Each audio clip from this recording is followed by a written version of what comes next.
تو شیطان گھر میں رہے گا، وہ ساتھ کھائے گا تو بے برکتی بڑھے گی۔ تو یہ اہم چیز ہے کہ ہم کھانے سے پہلے جو ہے بسم اللہ پڑھے، گھر میں داخل ہوتے ہوئے بسم اللہ پڑھیں۔ اور ایک یہ بھی ہے کہ کھانے سے پہلے آپ نے دونوں ہاتھ دھونے ہیں، تو یہ بھی ایک بہت بڑا نسخہ ہے گھر میں برکت کا کہ آپ ہاتھ دھو کے کھانا کھائیں، اور کھانا کھانے کے بعد بھی ہاتھ دھویں، کلی کریں، پہلے بھی ہاتھ دھویں کلی کریں، اور کھانا کھانے کے بعد بھی ہاتھ دھویں اور کلی کریں۔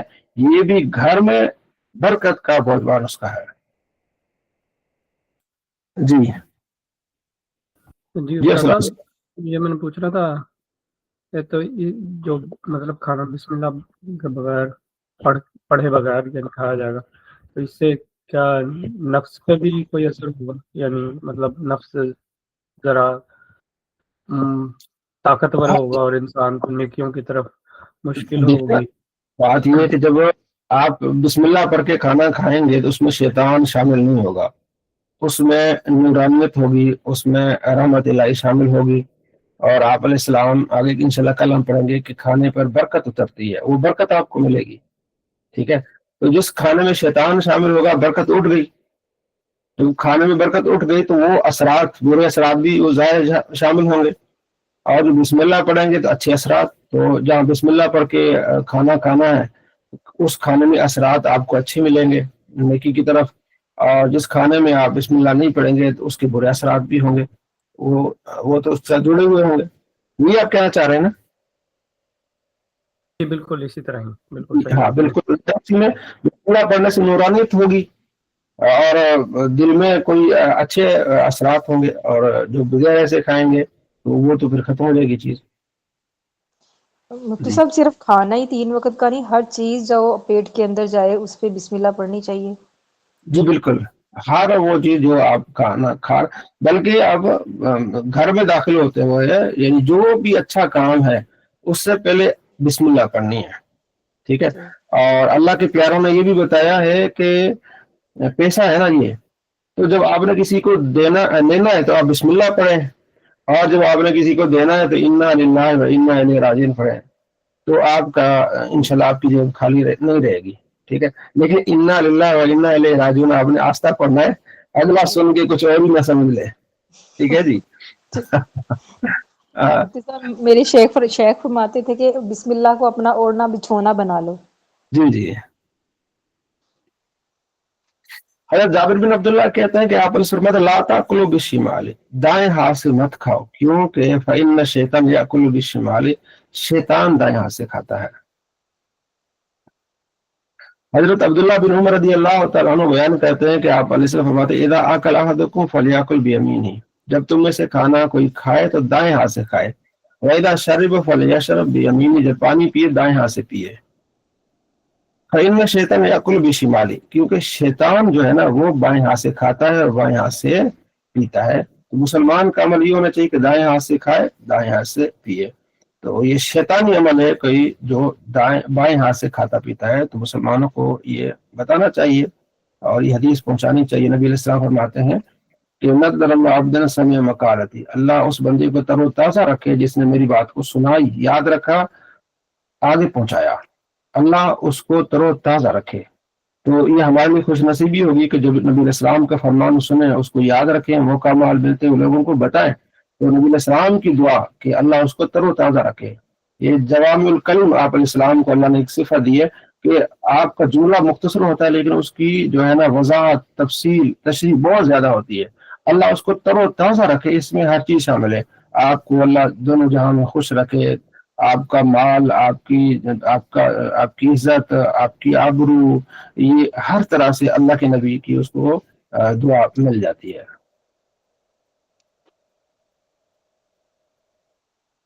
اگلی آیت میں بھی اسی طرح آپ علیہ السلام فرماتے ہیں کہ لا یأکلن احد منکم بشمالہ، تم میں سے کوئی بندہ بائیں ہاتھ سے نہ کھائے، نہ بائیں ہاتھ سے پیے، اس لیے کہ شیطان بائیں ہاتھ سے کھاتا ہے اور بائیں ہاتھ سے کیا کرتا ہے؟ پیتا ہے۔ ٹھیک ہے جی۔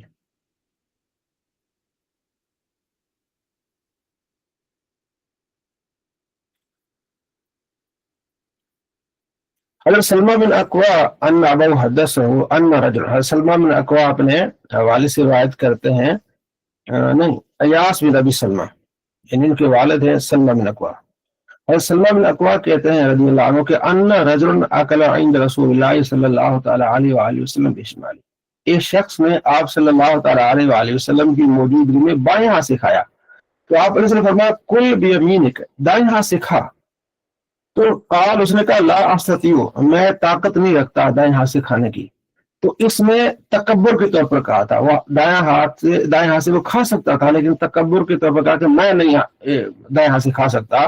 راوی کہتے ہیں فما رفع الی فیہ، اس کے بعد کبھی بھی دائیں ہاتھ اٹھا ہی نہیں سکا، کیونکہ تکبر کے طور پر نبی علیہ السلام کے سامنے اس نے انکار کیا کہ جناب میں حضور میں دائیں ہاتھ نہیں اٹھا سکتا، تو کتنی اس کو سزا ملی کہ بعد میں کبھی بھی دائیں ہاتھ نہیں اٹھا سکا۔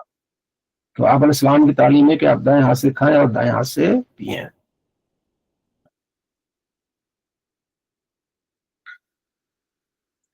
حضرت عمر حضرت عمر بن نام سلمہ، حضرت عمر بن سلمہ رضی اللہ تعالیٰ روایت کرتے ہیں کہ کنت فی حجر رسول اللہ صلی اللہ تعالیٰ علیہ وآلہ وسلم، کہ میں نبی صلی اللہ تعالیٰ علیہ وآلہ وسلم کی گود میں تھا، یعنی میں چھوٹا تھا، وکانت یدی تتیش فی الصحفۃ، کہ میرا ہاتھ جو ہے وہ پیالے میں ہر طرف پھرتا تھا جب میں کھانا کھا رہا تھا نبی علیہ السلام کے ساتھ، تو آپ علیہ السلام نے فقال لی، مجھے فرمایا یا غلام، اے بچے، سم اللہ، اللہ کا نام لے کے شروع کر، وَقُلْ بِيَمِينِكَ، اور دائیں ہاتھ سے کھا، وَقُلْ مِمَّا يَلِيكَ، اور جو تیرے قریب ہے وہاں سے کھا۔ تو آپ علیہ السلام نے تعلیم دی کہ بسم اللہ پڑھ کے کھانا کھانا ہے، دائیں ہاتھ سے کھانا ہے اور اپنی سائڈ پہ کھانا ہے۔ پھر مفسرین نے اس کی وضاحت کی کہ اگر کھانا مختلف ہے تو آپ دوسری طرف سے لے سکتے ہیں، ایک طرف میٹھا ہے اور دوسری طرف برتن میں کوئی نمکین ہے تو وہ تو آپ اٹھا سکتے ہیں، لیکن پورے ہی آپ کے برتن میں پرات ہے یا کوئی بڑا برتن ہے اس میں نمکین نہیں ہے، تو پھر آپ کیا کریں گے، اپنی سائڈ پہ کھائیں گے۔ یہ آپ صلی اللہ تعالیٰ علیہ وآلہ وسلم کی ہمیں تعلیم ہے۔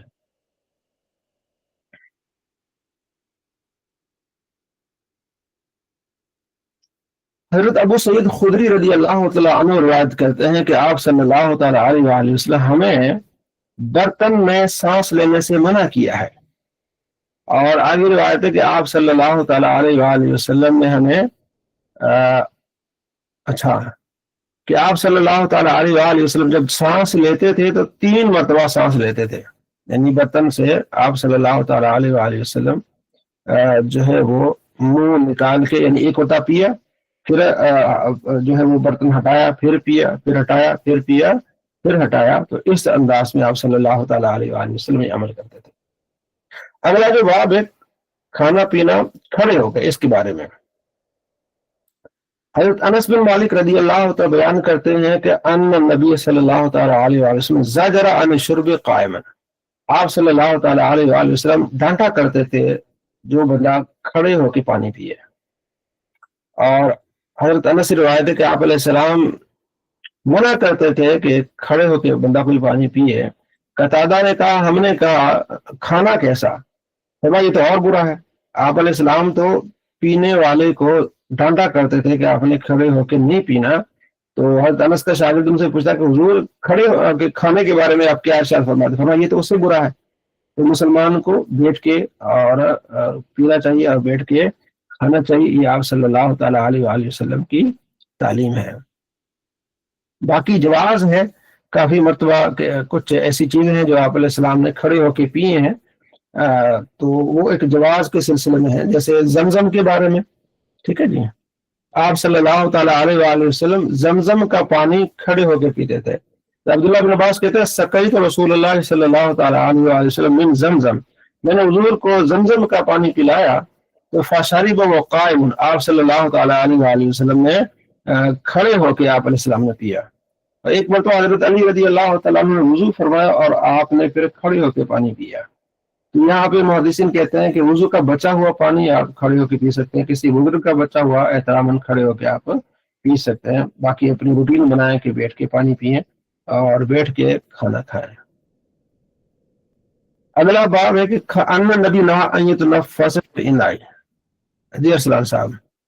اچھا استاد، چیز پوچھ رہی تھی کہ جس طرح بیٹھ کے کھانا اور بیٹھ کے پینا، اب اس میں بیٹھنے کی کیا طریقہ ہوگا؟ یہ میں اپنا ذاتی تجربہ بتانے لگا کہ بچپن میں جب ہم اسکول وغیرہ جاتے ہوتے تھے تو مطلب وہ پانی کے کولر لگے ہوتے تھے، تو وہاں پہ تو ظاہر ہے کوئی بینچ وغیرہ بیٹھنے کے لیے نہیں ہوتا، تو وہ نا مطلب بیٹھنے جیسی پوزیشن بنا کے نا بچے کولر کو ٹیک لگا کے تو جی جی پانی آپ کو پیتے تھے، اور یہ بڑا عوام میں بڑا مشہور بھی ہے، میں نے بڑے لوگوں کو بھی کرتے ہوئے دیکھا ہوا کہ بھائی وہ جی جی بیٹھنے کی جگہ نہیں ہے تو بیٹھ کے مطلب وہ اس طرح ٹیک لگاتے ہیں کہ وہ نہ بیٹھا ہوا نہ کھڑا، مطلب وہ ایک عجیب سی پوزیشن میں ہے. جی تو جی مطلب اس لیے میں صرف وضاحتی طور پر پوچھنا چاہ رہا تھا کہ یعنی کس چیز کو بیٹھنا شمار کیا جائے گا، کس چیز کو نہیں کیا جائے گا. جی جی اب کوئی بھائی اس میں اپنا حصہ ڈالے گا. جی عبدالرفیق خان صاحب. نہیں بیسیکلی یہ اگر اس طرح کی کوئی جگہ ہو جہاں بیٹھنے کا انتظام نہ ہو یا لوگ لائن میں لگے ہیں قطاروں میں لگے ہیں تو آپ پانی لے کے سائڈ میں ہو کے اور بیٹھ کے یا ٹیک لگا کے جس طرح بچے پی جاتے ہیں عموماً تو وہ پی سکتے ہیں، اس میں کوئی وہ نہیں ہے. بہرحال بیٹھنے کا تو وہی ہے، یا تو کرسی پہ بیٹھے یا پھر وہ جو دونوں زانوں بیٹھنا ہوتا ہے اسی پہ یہ حکم ہے. لیکن اگر جیسے ٹیک لگا کے بھی بیٹھ جاتے ہیں تو وہ بیٹھنے کے حکم میں ہی آئے گا، اس سے الگ نہیں ہوگا وہ. ہاں مثلاً آپ اگر آپ گاڑی پہ ہیں تو موٹر سائیکل پہ بیٹھ جائیں، جی موٹر سائیکل پہ ہیں اگر اپنی گاڑی میں ہے تو وہاں سے پانی لیا اور سیٹ پہ آ کے بیٹھ کے جو بھی چیز بیٹھ کے حکم میں آتی ہے تو اس میں بیٹھنا مناسب ہے، بہتر ہے. یہ مسلمان کا شیوا ہے. لیکن اگر کھڑا ہو کے پی بھی لے گا تو وہ ظاہر ہے زیادہ سے زیادہ صرف یہی ہوگا کہ وہ ایک خلاف سنتی کام ہوگا بس، لیکن یہ کہ وہ حرام نہیں ہوگا، یعنی یہ جی کھڑا ہو کے پینا حرام نہیں ہے. جی جی گناہ نہیں ہے مطلب، اور کسی کو جی گناہ نہیں ہے. بدگمانی بھی نہیں کرنی چاہیے، کوئی کھڑا ہو کے ہاں عالم یا کوئی پی رہا تو کہ بھائی یہ دیکھیں یہ اسلامی کام کر رہا، یہ تو ہاں مجھے جی پتا تھا، لیکن جی جی بہت جزاک اللہ. ٹھیک ٹھیک. حضرت ابو قتادہ اپنے والد سے روایت کہتے ہیں کہ ان نبی صلی اللہ علیہ وسلم نہا ان يتنفس في الاناء، آپ علیہ السلام منع کرتے تھے کہ برتن میں سانس لیا جائے.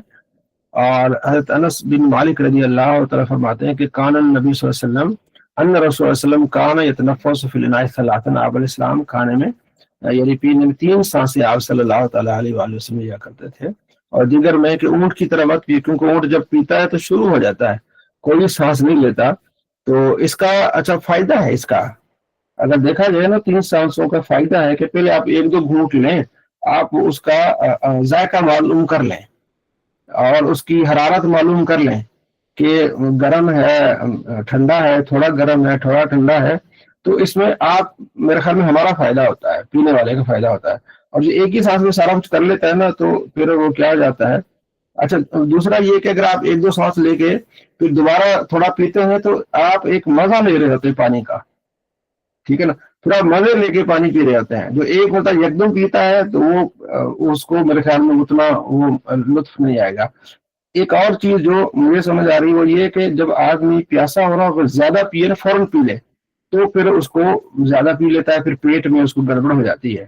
اگر تھوڑا تھوڑا پیے، پہلے رگیں تھوڑی گیلی ہوں، پھر اور تھوڑا پیے، پھر تھوڑا پیٹ میں جائے، وہاں تھوڑا پیٹ گیلا اندر والا نظام تھوڑا ہو، پھر اس کے بعد پیے، تو یہ اس کے لیے مطلب یہ آپ علیہ السلام کی جو تعلیمات ہیں وہ ہمارے لیے بیسٹ ہیں کہ یہ کرنے سے ہمیں بڑے فائدے حاصل ہو سکتے ہیں اس چیز کے. چل ایک چیز میں یہاں عرض کر دوں کہ یہ جو حکم ہے نا کہ 3 سانس میں پانی پیا کرو، جی جی بنیادی طور پہ اصل میں انسان کی جو جسم ہے نا اس کے اندر 2 نالیاں ہوتی ہیں، جی ٹھیک ہے نا. ایک جس سے کھانا جاتا ہے پانی جاتا ہے، اور ایک جس سے ہوا باہر آتی ہے جس سے ہم سانس لیتے ہیں، جی ٹھیک جی ہے. تو یہ دونوں راستے جو ہوتے ہیں یہ سمجھ لیجیے کہ آٹومیٹک کنیکشن ہوتا ہے ان کا نا، تو جی ایک جی کھلتا ہے ایک بند ہوتا ہے. تو جب ہم اس لیے یعنی جلدی جلدی کھانے سے یا جلدی جلدی پینے سے منع کرتے ہیں کہ جب آدمی کھاتا ہے تو پھر وہ ظاہر ہے کہ دوسری جگہ جو ہوتا ہے جب نکل رہے ہوتے ہیں تو پھر ایک دوسرا حصہ جو ہوتا ہے وہ بند ہوتا ہے جہاں سے ہاں ہوا کا آنا ہوتا ہے، جی جی ٹھیک ہے نا. تو اب وہ بہت دیر تک آپ ہوا بھی نہیں روک سکتے. اگر آپ مسلسل پانی پی رہے ہیں تو اس کو کنٹینیوسلی آپ نے ایک حصہ بند کرنا پڑے گا، جی ٹھیک ہے. جی وہ آٹومیٹکلی بند ہی ہو جاتا ہے. تو اس لیے اس کو بیلنس رکھنے کے لیے یہ کیا جاتا ہے. اگر خدا نخواستہ کبھی اس آٹومیٹک سسٹم میں خرابی آ جائے تو پانی جو ہے وہ پھیپھڑوں میں چلا جائے گا، جی جی ٹھیک ہے. اور پھیپھڑوں میں پانی جانے کا مطلب یہ ہے کہ پھر آدمی سیدھا سیدھا مطلب پھر اس کے بچنے کے چانسز تقریباً ناممکن ہو جاتے ہیں. ہاں نقصان ہو جاتا ہے اس کے لیے جی جسمانی طور پر. جی جی ہاں. تو اس لیے ہوا جی کو خارج ہونا اور یعنی سانس کی نالی کو 1-2 بار آرام سے کھول کے ادارے 3 سانس جب آپ کریں گے تو آرام سے پانی بھی چلا جائے گا اور جو گیسیں باہر نکلنی ہے جو سانس آپ نے لینی ہے وہ بھی ہو جائے گی. جی جی پھر آپ کو یہ بھی نہیں پتا ہے کہ ہم نے ابھی کھایا کیا ہے، ٹھیک ہے نا, کسی شخص کو کیا پتا کیا کھایا ہے, وہ جو کھایا ہے اس کے جب آپ پانی ڈالیں گے تو کتنی اندر کاربن ڈائی آکسائڈ بنے گی, وہ گیس کہاں نکلے گی. تو یہ تو ظاہر ہے کہ ایک عام قاعدہ کسی کو بھی نہیں پتا ہوتا نا, تو اس لیے یہ احتیاطاً بڑی سائنٹیفک بات ہے جو احتیاطاً کہی گئی ہے, لیکن یہ بڑی سائنٹیفک بات ہے جو کہی گئی ہے. جی جی. دودھ کے متعلق بھی احادیث ہے, آپ صلی اللہ تعالیٰ علیہ وآلہ وسلم نے دودھ پیا ہے. اس میں ایک حدیث ہے, ابو اسحاق مدنی سے, وہ کہتے ہیں کہ میں نے, ابو اسحاق مدنی کہتے ہیں کہ میں نے برہ رضی اللہ تعالیٰ سے سنا کہ جب آپ صلی اللہ تعالیٰ علیہ وآلہ وسلم مکے سے مدینے کی طرف آپ علیہ السلام نے ہجرت فرمائی تو سراقہ بن مالک بن جوشم آپ صلی اللہ تعالیٰ علیہ وآلہ وسلم کے پیچھے ہے, چونکہ کفار نے 100 اونٹوں کا انعام رکھا تھا کہ جو آپ علیہ السلام کو پکڑ کے لے آئے گا ہم اس کو 100 اونٹ دیں گے. جیسے سراقہ کو پتہ چلا تو وہ بھی بھاگا اور آپ علیہ السلام کے پیچھے, تو آپ علیہ السلام نے اس کے خلاف دعا کی. جب دعا کی تو اس کا گھوڑا جو ہے نا وہ دھنس گیا زمین میں. پھر اس نے پکارا کہ آپ میرے لیے دعا کریں اللہ تعالیٰ سے, میں آپ کو نقصان نہیں پہنچاؤں گا. فدع اللہ, تو فدع اللہ یعنی آپ صلی اللہ تعالیٰ علیہ وآلہ وسلم نے پھر اللہ سے دعا کی تو اس کا جو گھوڑا ہے وہ زمین سے آیا. تو آپ صلی اللہ تعالیٰ علیہ وآلہ وسلم کے پاس آئے, پھر اس کی تفصیل آتی ہے. اس نے کہا کہ میں معذرت چاہتا ہوں اور پھر میرے لیے امان لکھیں. آپ نے فرمایا کہ میں تمہارے ہاتھوں میں کیسا کہ کنگن دیکھ رہا ہوں. تو اس نے کہا بس میں آپ جو حکم ارشاد فرمائیں گے ایسا ہی کروں گا. تو پھر آپ صلی اللہ تعالیٰ علیہ وآلہ وسلم کو اس نے عرض کی کہ آپ میرے لیے امان لکھ دیں. پھر آپ نے اپنے وہاں جو ساتھی تھے ان کو کہا کہ آپ اس کے لیے امان لکھ دیں, اور پھر وہ جاتے ہوئے جو بھی اس کے ملتا تھا کہتا ادھر ادھر نہیں ہے کوئی بھی. تو یہ ایک بہت بڑا ایک معجزہ صلی اللہ تعالیٰ علیہ وآلہ وسلم کا. اچھا, اس میں ایک چیز میرے ذہن میں آئی کہ سراقہ جب آئے تو ان کا گھوڑا دھنس گیا. اچھا, ایک سیریز آئی تھی عمر سیریز, وہ ایک دیکھنے کا اتفاق ہوا, اس میں دکھایا گیا ہے گھوڑا دھنسا نہیں. میرے خیال میں گھوڑے نے اس کو گرایا یا آگے پیچھے کیا. جن لوگوں کا یہ کہنا ہے کہ یہ عمر سیریز جو پوری قرآن و حدیث کے مطابق ہے, تو اس میں نے کافی ساری مسٹیک نکالی ہیں. ایک تو بڑی مسٹیک ایک تو یہ ہے.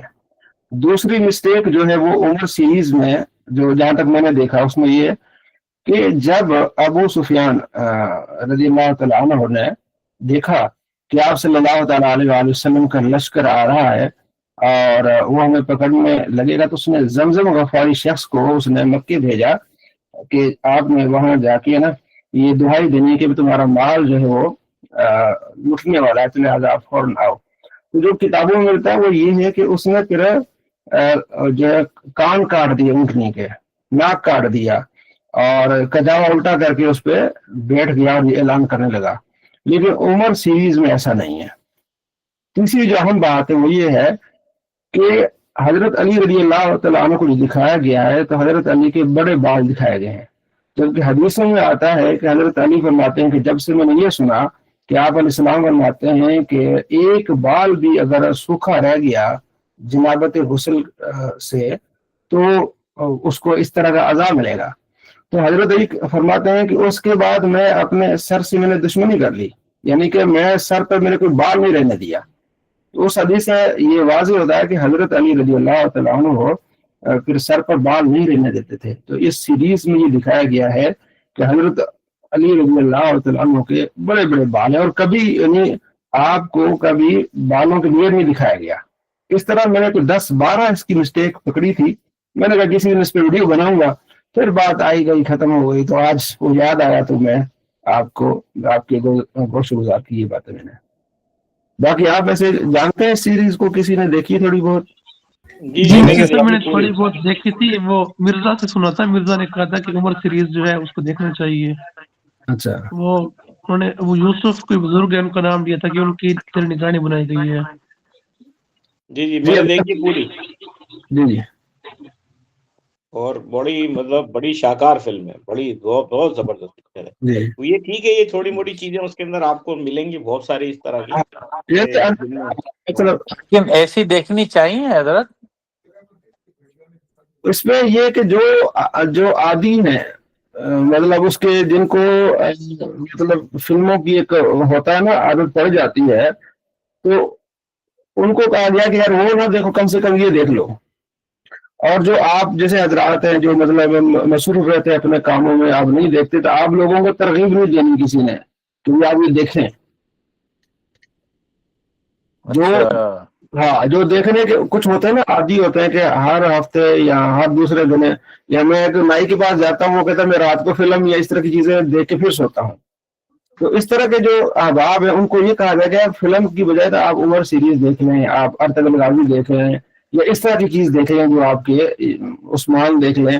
تو بجائے وہ انڈین فلم دیکھنے کے اس کو آپ ادھر لائیں. ٹھیک ہے، لیکن اگر جو ہاں ہاں جو کوئی نہیں دیکھتا تو اس کو ترغیب نہیں دلانی کہ جناب آپ یہ دیکھ لیں.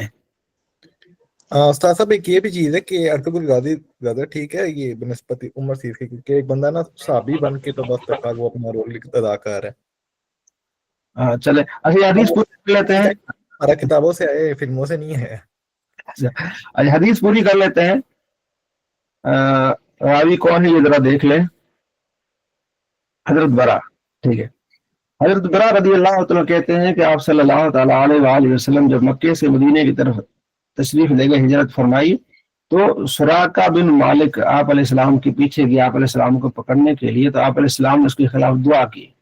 جب دعا کی تو اس کا گھوڑا دھنس گیا زمین میں.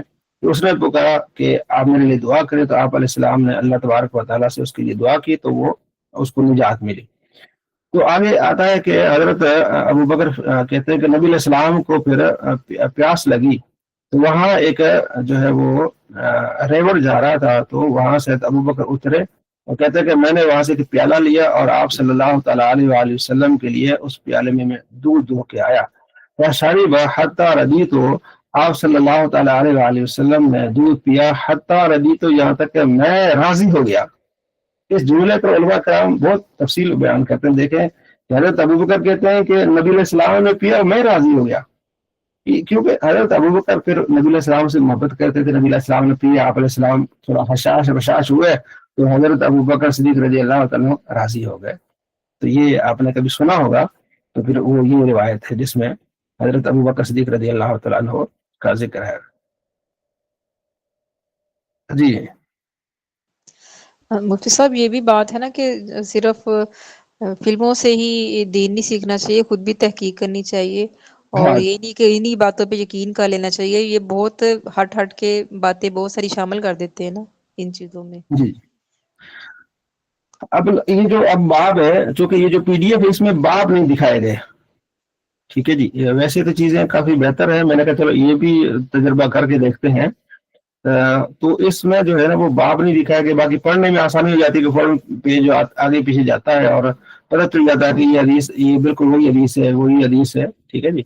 تو یہ آپ کے یہ جو باب رسالہ کا وہ ڈاؤن لوڈ کریں، پی ڈی ایف وہ زیادہ اچھا ہے. ہاں جی سعودیہ کا چھپا ہوا ہے نا یہ. ہاں یہ جو باب باقی کتابوں جو وہ یہ ہے کہ آپ نے دائیں سے شروع کرنا ہے. ٹھیک ہے، جو کام ہے یا کھانا ہے پینا ہے کیا کرنا ہے، جو کسی کو دینا ہے تو آپ نے کیا کرنا ہے، دائیں سے دینا ہے. ٹھیک ہے نا. پہلی حدیث مختصر ہے، دوسری حدیث جو ہے وہ کیا ہے تھوڑی سی طویل ہے. تو اس میں ہم دوسری پڑھ لیتے ہیں تاکہ پھر جو ہے وہ پہلی والی حدیث میں کیا ہو جاتی ہے، کور ہو جاتی ہے. ٹھیک ہے. حضرت انس بن مالک رضی اللہ تعالیٰ کہتے ہیں کہ جب نبی صلی اللہ تعالیٰ علیہ وآلہ وسلم مدینہ پاک میں تشریف لائے تو میری عمر 10 سال کی تھی. آپ علیہ السلام جب اس دنیا سے تشریف لے گئے تو اس وقت میری عمر 20 سال تھی. یعنی آپ صلی اللہ تعالیٰ علیہ وآلہ وسلم مدینہ میں 10 سال رہے.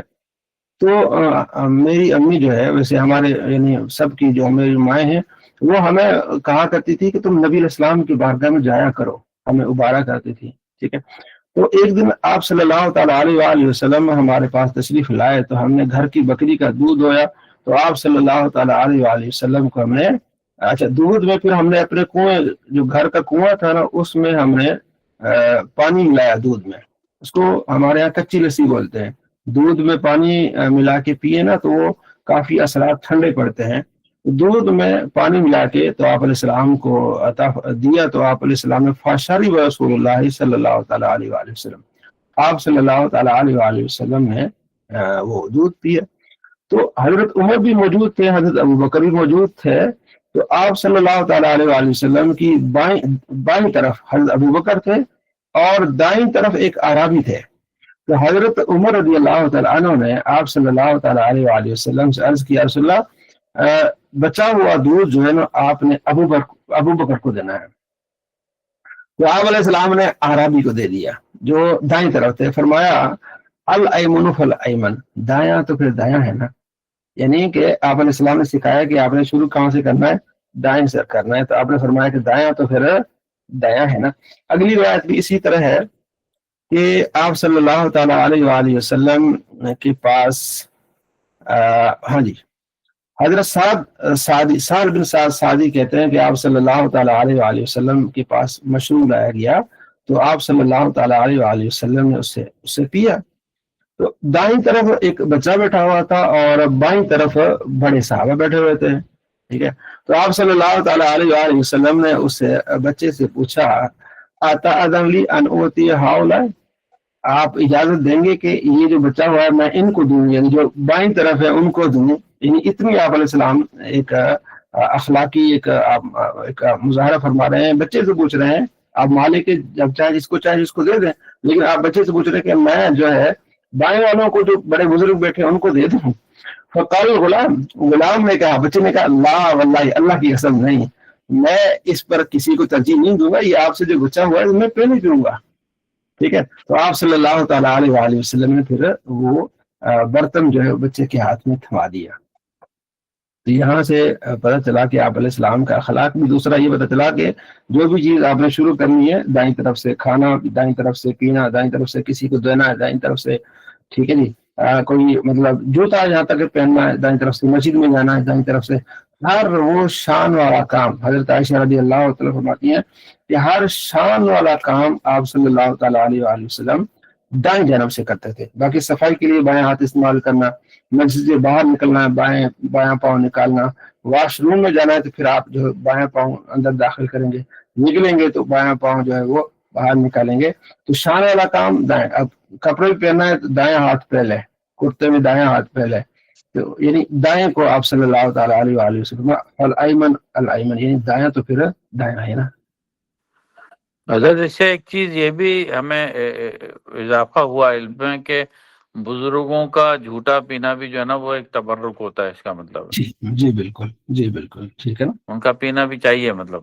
بالکل جی. اس میں ظاہر ہے دیکھیں نا بزرگ کون ہوتے ہیں. بزرگ وہ ہوتے ہیں، اللہ فرماتا ہے حدیث قدسی ہے من عاد لی ولی فقد آذنت بالحرب، جس نے میرے ولی سے عداوت رکھی اس سے میرا اعلان جنگ ہے. اور اسی حدیث میں 6502 یہ بخاری میں ہے، اسے کہتے ہیں حدیث قدسی. اللہ فرماتا ہے، نبی علیہ السلام روایت کرتے ہیں، تو اس میں اللہ فرماتا ہے کہ میرے دوست وہ ہیں جو فرائض مکمل کرتے ہیں، نوافل کی کثرت کرتے ہیں، میں انہیں اپنا دوست بنا لیتا ہوں. یعنی فرائض مکمل کرتے ہیں، نوافل کی کثرت کرتے ہیں، میں انہیں اپنا دوست بنا لیتا ہوں.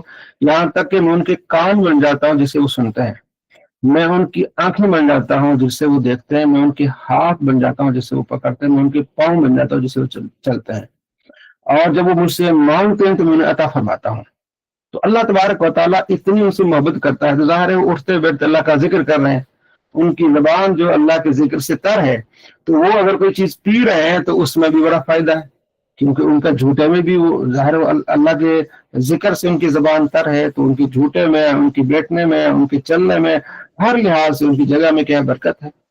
حضرت موسیٰ علیہ السلام کا جب آخری وقت آیا تو جبرائیل آئے، اسرائیل، حضرت موسیٰ علیہ السلام، یہ حدیث بخاری میں ہے، میں اس کا خلاصہ کہ حضرت موسیٰ علیہ السلام کے بعد جب فرشتہ آیا موت کا تو اس نے کہا حضور اب ٹائم ہو گیا ہے. تو حضرت موسیٰ علیہ السلام نے اس کو تھپڑ مار دیا، وہ اس کی آنکھ نکل گئی. اللہ کی بارگاہ میں فرشتہ گیا، یا باری تعالیٰ موسیٰ علیہ السلام تو مار رہے ہیں، تیرے بندہ ہے، تیرے نبی ہیں. اللہ کریم فرمایا کہ موسیٰ علیہ السلام سے جا کے کہو، یہ پیغام دو کہ کتنا دنیا میں رہنا چاہتے ہیں. اگر آپ کسی جانور کے بیل ہے اس کے اوپر آپ ہاتھ رکھ لیں تو ہاتھ کے نیچے جتنے بال آئیں گے اتنے سال آپ دنیا میں رہیں. تو حضرت موسیٰ علیہ السلام نے کہا کہ فرشتے سے انسانی شکل میں آیا، پھر کیا ہوگا؟ اس نے کہا موت ہے. اتنے سال رہنے کے بعد موت ہے تو آج ہی پھر ٹھیک ہے، لیکن اتنا مجھے مدت دے، ٹائم دے دے کہ میں آگے جاؤں تھوڑا سا. جتنا کوئی پتھر اٹھا کے مارتا ہے، پھینکتا ہے،